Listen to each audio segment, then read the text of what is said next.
তুমিও কি শীতকালের উইকেন্ডগুলোতে বসে বসে বোর হচ্ছ?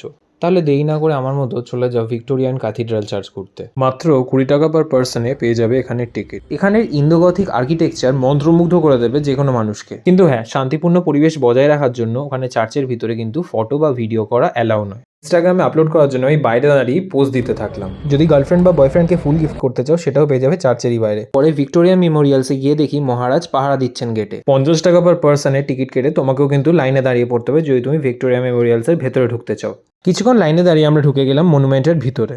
ভিতরের অ্যাম্বিয়েন্স সত্যিই তোমাকে নিয়ে চলে যাবে ব্রিটেনের কোনো প্রাসাদে। ভিতরে ফটো তোলা অ্যালাউ বলে ভিড়টা অনেকটা বেশি। এখানে বিভিন্ন রুমে সংগ্রহ করা আছে হরেক রকম ঐতিহাসিক জিনিস, যেমন তৎকালীন সৈন্য সামন্তের ঢাল, তরোয়াল, মনীষীদের পেন্টিং। এই সবের মধ্যে আমার যেটা সব থেকে বেশি চোখে লাগে তা হলো মার্বেলে খোদাই করা একটি ফলক, যেখানে কিনা ব্রিটিশ গভর্নমেন্ট লিখেছে তারা ভারতবর্ষে একটি সুস্থ স্বাভাবিক সমাজ ব্যবস্থা গঠন করতে চায় যাতে এদেশের মঙ্গল হবে। I think this is the funniest joke of this century.